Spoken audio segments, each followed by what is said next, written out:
नमस्कार, बहुत बहुत स्वागत है आप सभी का अनअकैडमी में। मेरा नाम है अतुल जैन। आप में से बहुत लोग 2027 में यूपीएससी एग्जाम देने वाले होंगे, यानी कि आपके पास अब तकरीबन 2 साल का समय है।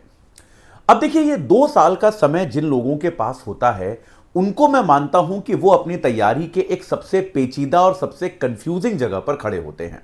जिन लोगों की तैयारी में 1 साल है या 1 साल से थोड़ा कम, यानी कि जो 2026 में एग्जाम देने वाले हैं, देखो उनके पास तो सोचने का ज्यादा टाइम है नहीं। उनके पास अब लिटरली कितना 300 से भी कम दिन बचे हैं। उनको अब रोज पढ़ना है, अपना टारगेट खत्म करना है, टेस्ट देना है और उसके साथ ही वो तैयारी कर पाएंगे। ज्यादा सोचने समझने का टाइम उनके पास है नहीं। जिन लोगों के पास 3 साल या उससे ज्यादा हैं, उनके पास अभी थोड़ा प्लान करने का, थोड़ा स्ट्रैटेजी बनाने का, थोड़ा यहां वहां फिगर आउट करने का, इन सब चीजों की सहूलियत है, इन सब चीजों की फुर्सत है। वो कुछ महीने इस तरीके से शायद खराब कर भी दें तो उनकी तैयारी पे कोई असर पड़ेगा नहीं। सबसे टाइट स्पॉट में हमारे कौन से बच्चे होते हैं? सबसे टाइट स्पॉट में हमारे वो बच्चे होते हैं जिनका एग्जाम 2027 में है। ऐसा क्यों है? क्योंकि अब आपके पास बचे हैं 2 साल से थोड़ा सा कम समय। तो ये 2 साल से जो थोड़ा सा कम समय है, इसमें क्या है, कई बार बच्चे सबसे कॉमन गलती क्या करते हैं, जो आप में से भी बहुत लोग, जब मैं आपको बता रहा हूं उस समय भी कर रहे होंगे, कि आप बड़ी एमलेस, बड़ी दिशाहीन तैयारी कर रहे होते हो। आपको लगता है 2027 में एग्जाम है, अभी तो टाइम है, तो आप क्या करते हो, कुछ भी कहीं से भी किसी भी कोने से उठाकर पढ़ना शुरू कर देते हो। कोई भी टीचर जो पढ़ा रहा है वो पढ़ना शुरू कर दिया, जिसकी किताब मिल गई वो पढ़ना शुरू कर दिया, जिसके नोट्स मिल गए वो पढ़ना शुरू कर दिया, जिसकी क्लास अच्छी लग गई वो पढ़ना शुरू कर दिया। आपके पास आपका अपना कोई प्लान होता है नहीं। अब ये कर करके जब आप 6-8 महीने, साल भर खराब कर देते हो, तो आप अपने आप को उसी स्पॉट में पाते हो कि अब आपके पास 1 साल से कम समय बचा है और तैयारी करने के लिए एक पूरा पहाड़ आपके सामने है, जिसको कैसे चढ़ना है, जिसको समयबद्ध तरीके से कैसे खत्म करना है, यह आपको समझ में ही नहीं आता। तो आज मैं अगले 10 मिनट में केवल आपको एक आउटलाइन दूंगा। आपको याद होगा मैंने एक डिटेल्ड वीडियो भी बनाया है 2027 की तैयारी का, उसको भी आप देख सकते हैं। आज के इस वीडियो में मैं केवल एक आउटलाइन दूंगा कि 2027 में हमारे जो दोस्त, जो हमारे साथी यूपीएससी देना चाहते हैं, उनको तैयारी में किस किस चीज पर ध्यान देना चाहिए इस समय, उनका अब से लेकर 2027 के प्रीलिम्स तक क्या प्लान होना चाहिए, यह हम अगले 10 मिनट में एकदम ब्रीफली समझेंगे। लेकिन उसके पहले आपको बता दूं, अगर आप अपने यूपीएससी एग्जाम के लिए अनअकैडमी की मदद लेना चाहते हैं तो भाई अभी एक बहुत बेहतरीन ऑफर आया है। 17,999 में आपको अनअकैडमी का सब्सक्रिप्शन मिल सकता है अगर आप अतुल जैन कोड लगाएंगे। इसमें कोई गैप नहीं है, कोई स्पेस नहीं है, एक ही शब्द है। तो आपको 17,999 में यह मिल सकता है। इसमें आपका पूरा प्रीलिम्स, पूरा मेंस, पूरा इंटरव्यू, सबकी तैयारी होगी, प्री और मेंस दोनों की टेस्ट सीरीज होगी और साथ के साथ कंप्लीट सीसैट भी आपको मिलेगा अनअकैडमी के माध्यम से। तो आज ही 17,999 रुपए देकर इससे जुड़िए। यह ऑफर केवल 14 अगस्त तक है, ये याद रखिएगा। चलिए तो आगे बढ़ते हैं। तो सबसे पहले 2027 के लिए एक रणनीतिक तैयारी योजना आपके लिए आज मैं लेकर आया हूं। सबसे पहली चीज देखो क्या है, एक बॉटम लाइन। सबसे पहली बॉटम लाइन क्या है, आपका प्रीलिम्स हम ये मान के चलते हैं कि मई में ही होगा। यूपीएससी प्लान चेंज नहीं करेगी, मई में ही प्रीलिम्स होगा। लेकिन आप टाइम को मई तक मत काउंट करके चलिए। 1 फरवरी 2027 से आपको पूरी तरह से केवल डेडिकेटेड प्रीलिम्स की तैयारी करनी पड़ेगी।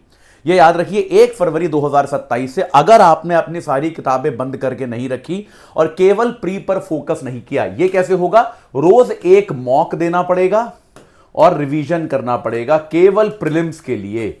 ये आप याद रखिए, ये बहुत इंपॉर्टेंट है। ये नहीं करेंगे तो आप भूल जाइए कि आपका प्रीलिम्स होने वाला है। एकदम सीधी बात है।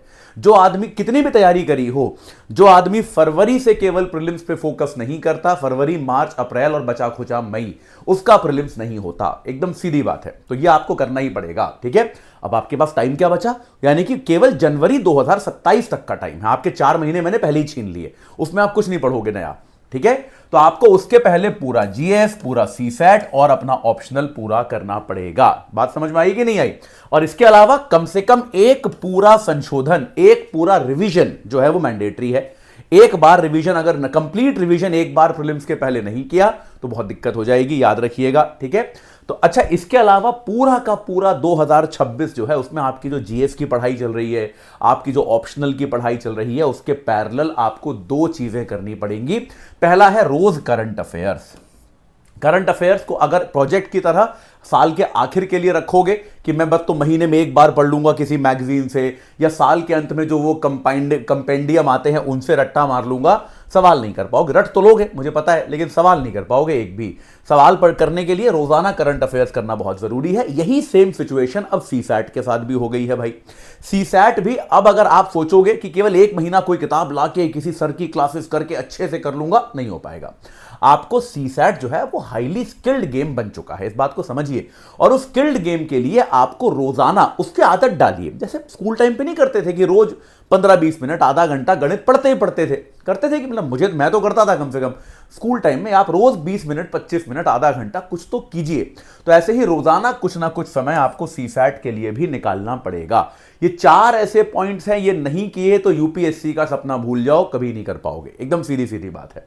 बहुत बेसिक पॉइंट्स हैं, आप लोग सहमत भी होंगे लेकिन लोग करते नहीं है। सहमत होते हैं पर करते नहीं है ना, ये बहुत होता है। चलिए अब देखिए, प्रीलिम्स के लिए आपको अपना ध्यान केंद्रित करना है। बहुत सिंपल सी बात है। प्रीलिम्स के लिए गहन अभ्यास, मॉक टेस्ट और कमजोर क्षेत्रों की पहचान आपको करनी है।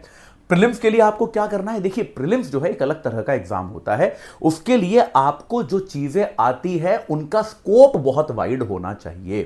कोई ऐसी बहुत, हालांकि आजकल प्रीलिम्स में डीप सवाल भी आते हैं, आप अगर क्वेश्चन उठा के देखेंगे तो फैक्चुअल सवाल ज्यादा नहीं पूछता है, लेकिन बहुत सारी चीजें प्रीलिम्स में पूछी जाती हैं। तो ये अपने आप में बहुत जरूरी है कि आपको बहुत सारी चीजें आती हो। इसके लिए मॉक टेस्ट जरूरी है, टाइम मैनेजमेंट जरूरी है, और पिछले साल के पेपर्स जरूर देखिए। कभी सोचा कि लोग इतना पीवाईक्यू क्यों करते हैं कि पीवाईक्यू जरूर देखिए? उसका रीजन क्या है ना बेटा, यूपीएससी में प्रीलिम्स के सिलेबस की सीमा कोई परिभाषित नहीं है ठीक से। मेंस की सीमा परिभाषित है, प्रीलिम्स की कोई ढंग से सीमा परिभाषित है नहीं। यह सीमा वास्तविकता में आपको पीवाईक्यू से समझ में आती है कि यार यूपीएससी आमतौर पे क्या पूछता है, किस तरह की चीजें पूछता है, यह आपको पीवाईक्यू से ही क्लियर होता है, पीवाईक्यू से ही समझ में आता है। पीवाईक्यू करोगे इसमें कोई दिक्कत नहीं आएगी, कोई चुनौती नहीं देखने को मिलेगी। ठीक है, चलिए अब अगर मैं आपको एक बहुत सिंपल सी समय, एक टाइमलाइन आपके लिए बनाकर लाया हूं, बहुत ही सिंपल सी है। तो देखिए अब क्या है, जनवरी 2025 ये से लेके आपका ये दिसंबर 2025 तक जो है, जनवरी तो माफ कीजिएगा अगस्त है, ये क्षमा कीजिएगा, अगस्त 2000 मतलब बचा हुआ जो आपका अब 2025 है, अगस्त में तो हम आ ही गए हैं। तो अब जो आपका बचा हुआ 4.5 महीने जो आपके पास बचे हैं 2025 के, उसमें आपका टारगेट क्या होना चाहिए कि आप जीएस के कम से कम 2 बड़े विषय खत्म कर दें।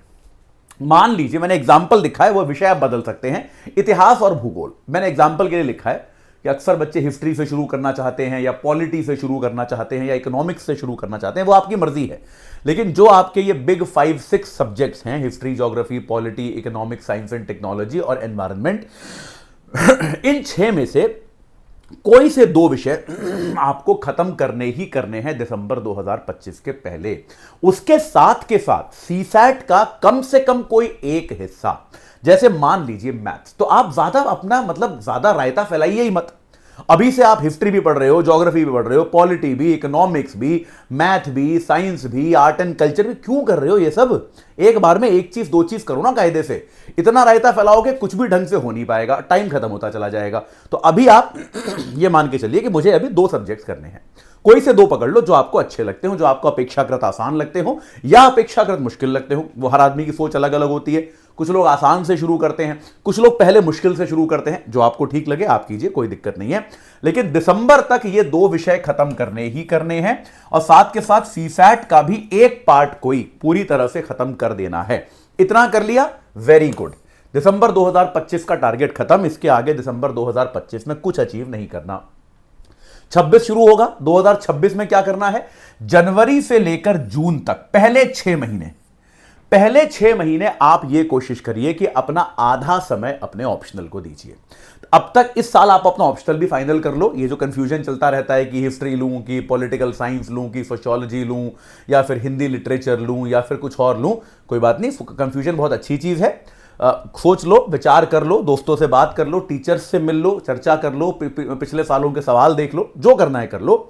दिसंबर तक फाइनल कर लो। अभी 4 महीने हैं, मैं आपसे ये नहीं कह रहा आज फाइनल करो। 2027 वाले बच्चे दिसंबर तक फाइनल कर लो कि यार ये ऑप्शनल है, और फाइनल करने के बाद उसको बदलना नहीं है फिर हर महीने, कि दिसंबर में फाइनल कर लिया, जनवरी में कोई और दोस्त मिल गया, उससे उससे सुन के कुछ और ले लिया। ये सब नहीं करना है ना। जो सोच लिया वो सोच लिया, जो तय कर लिया कर लिया। 4 महीने दे रहा हूं, रिसर्च कर लो ढंग से, जो करना है वो कर लो, लेकिन एक फाइनल करो। और फिर जनवरी 2026 से जून 2026 तक अपना वैकल्पिक विषय खत्म कर डालो। इन 6 महीने में ऑप्शनल पूरा कर दो, और पैरेलली आप चाहिए तो इस समय क्या करो, आप जीएस के 2 विषय और उठाओ। अभी आपको देखो मैं 4 महीने दे रहा हूं जीएस के 2 विषय के लिए, यहां पर 6 महीने दे रहा हूं, क्योंकि आपका मेजर फोकस ऑप्शनल पे होना चाहिए। तो आप क्या करो, जैसे भारतीय राजव्यवस्था और अर्थव्यवस्था, ये मैंने 2 एग्जांपल दिए हैं, लेकिन कोई से 2 चीजें और उठा लो आप, 2 बड़े बल्कि विषय। ऐसा नहीं कि मैं कोई छोटा सा डिजास्टर मैनेजमेंट उठा लूं, वो नहीं, बड़ा विषय जो है जीएस का, बड़े सब्जेक्ट जो होते हैं। तो 2 जीएस के बड़े सब्जेक्ट और आपका ऑप्शनल। आधा टाइम ऑप्शनल को दोगे, आधा जीएस को दोगे, हो जाएगा। साथ के साथ करंट अफेयर्स करना ही करना है, रोज का कम से कम 15-20 मिनट सीसैट करना ही करना है। ठीक है, ये करोगे तो आप आधे वर्ष तक अगर इतना कर पाए, वेरी गुड, ऑन ट्रैक हो। अब आया जुलाई से 2000 बचा हुआ दिसंबर तक 2026, यानी कि आपका बेसिकली साल का सेकेंड हाफ। अब आपको बचे हुए साल में क्या करना है, आपको जो है पूरा का पूरा जीएस खत्म कर देना है। जो जीएस में जो भी पार्ट बच गया है उसको अब आप तेजी से खत्म करते चले जाओ। आपके ऑप्शनल के कम से कम पेपर 1 का रिवीजन एक बार कर लो, और अपना सीसैट भी आपको यहां पर खत्म कर लेना है। सीसैट खत्म करना है, ऑप्शनल के पेपर 1 का रिवीजन कर लेना है कम से कम, और बचा हुआ पूरा जीएस खत्म कर लेना है। अब दिसंबर खत्म हो गया। अब यहां पर क्या है, मैं आपको 1 महीने का ग्रेस पीरियड दे रहा हूं। मैं आपको कह रहा हूं कि अगर मान लीजिए कहीं ना कहीं थोड़ा बहुत डिले आपका हो जाएगा, ऐसा होगा, है ना। आप इतना वाटर टाइट प्लान पे चलोगे, कहीं ना कहीं 15 दिन 10 दिन आगे पीछे हो जाएगा, डरने की कोई बात नहीं है। पूरा जनवरी कैचअप करने के लिए दे रहा हूं, पूरा जनवरी। तो इस प्लान में जो चीजें छूट गई उनको जनवरी में खत्म कर दो, और 1 फरवरी से पूरी तरह से बाकी सारी तैयारी बंद करके केवल और केवल बिल्कुल पूरे 100% फोकस के साथ केवल प्रीलिम्स की तैयारी करनी है। मैं फिर दोहरा रहा हूं, अगर प्रीलिम्स नहीं किया उस समय उन 3-4 महीने प्री निकाल ही नहीं पाओगे, मेंस देने की नौबत ही नहीं आएगी। क्लियर हो गया कि नहीं हो गया, ये एकदम स्पष्ट है। अब इसके बाद जो है आप इस बात को याद रखिए, हाँ, वैकल्पिक विषय अपनी जो आपका इंटरेस्ट है उससे चुनिए। जीएस के विषय को अच्छे से समझिए, समझ के पढ़िए। जीएस को हमेशा जब पढ़ रहे हैं तो साथ में उसके साथ जो उसके करंट अफेयर्स है उन पर भी ध्यान दीजिए, ताकि उनको आप साथ में तैयार करते रहें। सीसैट की तैयारी बहुत ज्यादा जरूरी है, ये याद रखिए। सीसैट में आपको पूरी तैयारी साथ के साथ चलानी है। करंट अफेयर्स को डेली कम से कम, करंट अफेयर्स करने का मैं आपको आदर्श तरीका बता चुका हूं। अगर आप मेरी क्लास करते हैं तो मेरी, किसी अन्य शिक्षक की करते हैं तो किसी अन्य शिक्षक की। रोजाना द हिंदू की 1 क्लास जरूर करें, बस 1 ही करें, 5-6 ना करने बैठ जाएं। और इसके साथ के साथ आप जो है मंथली मैगजीन कोई सी भी 1, बस इतना करो, और कोई करंट अफेयर्स नहीं करना है। बाकी जो 150 प्रकार के करंट अफेयर्स चलते रहते हैं, कोई फायदा नहीं है। बस आप ये करो कि आप भाई मेरी द हिंदू की क्लास कर लो, या किसी अन्य टीचर की कर लो, जो आपको अच्छा लगता हो। मैं तो कहूंगा मेरी करो, लेकिन बाकी आपकी मर्जी है। लेकिन साथ के साथ एक कोई मंथली मैगजीन करो, ये आपको इसमें सिंपल सी चीज करनी है। ठीक है जी। अब आ गया 2027 में प्री के लिए क्लियर है। प्री तक तो आपको केवल रोज एक मॉक टेस्ट करना है, रिवीजन करना है, और कुछ नहीं करना। प्री के बाद हाँ जी, प्री के बाद आपको क्या करना है भाई, आप पहले प्री के लिए आपको अपने सीसैट पे बहुत काम करना है, हर चीज को रिवाइज करते रहना है, अपने ज्ञान को सॉलिड करना है, ज्ञान का सुदृढ़ीकरण करना है। इस ज्ञान को सुदृढ़ करेंगे तभी वो ढंग से काम करेगा। ठीक है। प्री के बाद क्या करना है, मेंस के लिए फोकस कीजिए बहुत ज्यादा आंसर राइटिंग पर। ठीक है। आंसर राइटिंग पे पहले कोई बहुत ज्यादा मेहनत करने की जरूरत नहीं है, बस अपने आंसर को ठीक से स्ट्रक्चर करना सीखिए, एक सही तरीके से लिखना सीखिए, इतना काफी है। इसके अलावा प्री और मेंस के गैप में अपने आंसर राइटिंग की रोज बहुत सारी प्रैक्टिस करनी है। आपका जो ऑप्शनल है उसके पेपर 1 और 2 का पूरा एकदम सॉलिड रिवीजन करना है। ठीक है। और साथ के साथ आपको रोज जो है कम से कम हर वीक में, माफ कीजिएगा रोज गलती से बोल गया, हर वीक में 2 से 3 निबंध लिखने की कोशिश करनी है। ठीक है।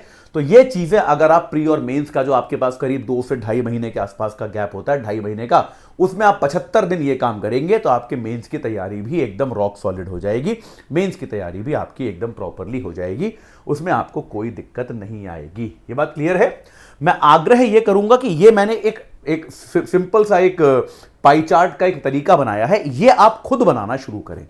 ये मैंने खाली टेम्पलेट दिया है आपको कि अपने समय के बंटवारे का पाई चार्ट बनाना शुरू करें कि यार मैं अपने समय को कहां बांट रहा हूं।